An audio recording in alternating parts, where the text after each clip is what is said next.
Yusernita akan perjuangkan terus anaknya Stephen Daniel Panondang El Tobing, terkait penganiayaan anak seorang pejabat Pertamina.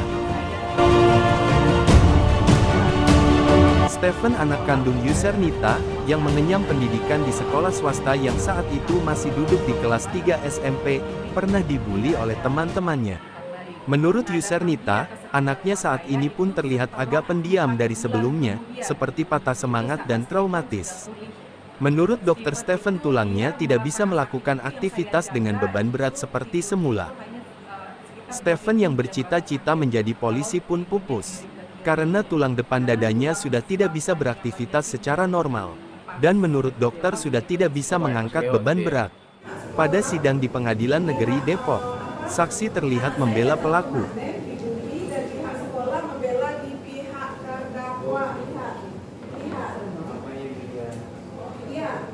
Nah, ini kan anak saya cacat permanen ya. Lihat ini pengacara untuk minta maaf ke saya aja, orang tua pelaku tidak pernah beritikat baik. Lalu bisa membayar pengacara tapi tidak bisa bertanggung jawab untuk membayarkan bertanggung jawab sebagai mana mestinya untuk upaya kita ada mediasi ya. Korban ini ada mediasi, ada diversi. Oh, iya. Tidak ada. Itu kan hanya secara di mulut saja, dan itu pun diupayakan oleh pihak mana, dari pihak pelaku sendiri tidak ada. Jadi bagaimana coba? Dia katanya direktur Pertamina, dan dia seolah-olah orang tua, dan saya akan viralkan ini. Saya tidak terima anak saya menjadi cacat seperti ini oleh manusia itu. Tidak ada etikat baiknya sama sekali. Dia bisa bayar pengacara, tapi datang ke rumah saya dengan etikat tidak baik, mengatakan saya bayar ibu 10 juta tapi cabut perkaranya dari polisi. Dan Ibu Ria pun sebagai pihak sekolah mengatakan bahwa dia tidak pernah mengatakan bahwa ini bukan tanggung jawab sekolah. Padahal dari awal dia mengatakan kejadian itu anak saya jadi cacat ini, dia bilang ini dibawa di luar tanggung jawab sekolah. Karena apa? Karena kejadiannya di luar jam pelajaran. Ibu Ria yang terhormat, tolong dong, mana dia? Sudah pergi dia kan? Saya hanya kecewa kepada pihak sekolah karena pihak sekolah tadi saya anggap dia telah berbohong memberikan keterangan di bawah sumpah. Ibu Ria terutama. Yang keterangan yang tadi itu ya? Iya, mereka menjadi saksi untuk pihak pelaku. Bu Ria ini kepala sekolah ya, Bu? Bukan, Bu Ria ini guru BP. Guru BP yang dengan kepala penyuluhan. sekolahnya itu, Iya. Pak Bundun. Pak Bundun. Itu saya si Stephen ditarik Ya. kedua kakinya, Siap. diseret sampai lebih kurang 5 Ada, Bu, ya? meter. Ada ibu buat ya? Ya, kalau kronologis itu seperti itu yang Ya. saya laporkan ke pihak kepolisian. Nah, memang sekarang ini sudah bersidang. Saya mungkin pihak sekolah tadi mengatakan bahwa mereka merasa bertanggung jawab kok. Tapi itu kan hanya sekedar bahasa, tidak ditunjukkan dengan sikap tanggung jawabnya itu seperti apa. Entah ganti rugi, entah apa gitu ya. Apakah sekolah pernah menanyakan kondisi anak saya sekarang? Pernah nggak sekolah apa yang akan ibu lakukan untuk menyembuhkan tulang anak ibu tersebut? Tidak pernah pihak sekolah. Saya pernah datang ke pihak yayasan, ketua yayasan, dan namanya itu Pak Misbah. Saya kenal beliau dari sejak anak saya SD, karena anak saya SD-nya di situ juga, SMP-nya juga di situ juga, di yayasan tersebut. Nah, tapi di saat saya mengajak Pak Misbah untuk membicarakan masalah ini, saya lihat seperti menghindar gitu. Namun kemudian saya didiamkan sampai hampir 1 tahun ini.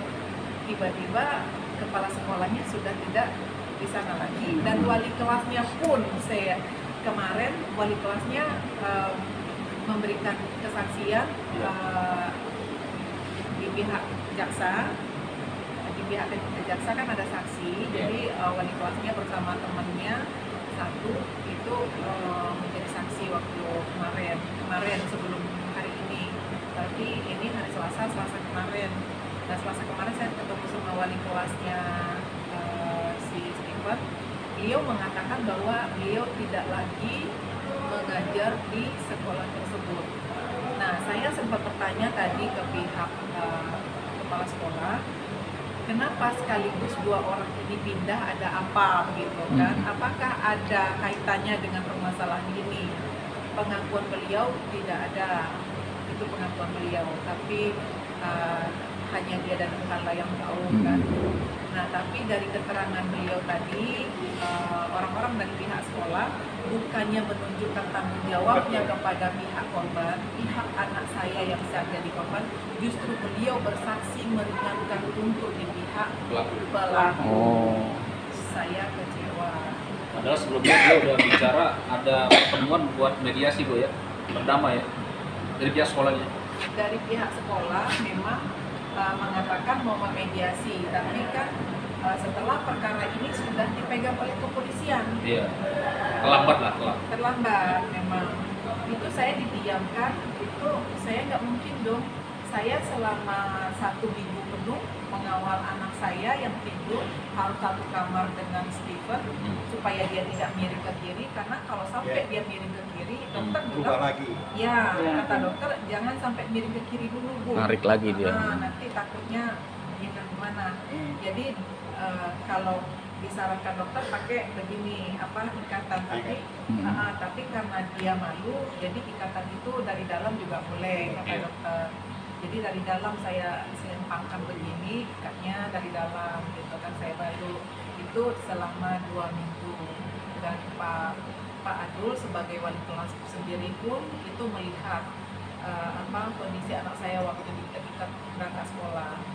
Nah, jadi maksud saya ya itu sih tidak fair begitu. Dia mengatakan di dalam itu, oh kami bertanggung jawab kok, kami menawarkan kok, kami tapi mana Pada gitu. kenyataannya ya. Jangan hanya kata, tapi fakta actionnya itu nggak pernah loh ada. Saya nyampe ke saya tuh nggak ada. Hanya sekali dia datang ke rumah saya, yaitu sekitar 4 bulan setelah kejadian itu, sekitar bulan Maret atau bulan Februari gitu ya, akhir Februari atau awal Maret lah kalau nggak salah. Itu datangnya mereka itu menawarkan uang 10 juta tapi dengan syarat saya wajib mencabut laporan saya. Itu luar biasa, sombong sekali, karena dia datang dengan mengaku bahwa dia adalah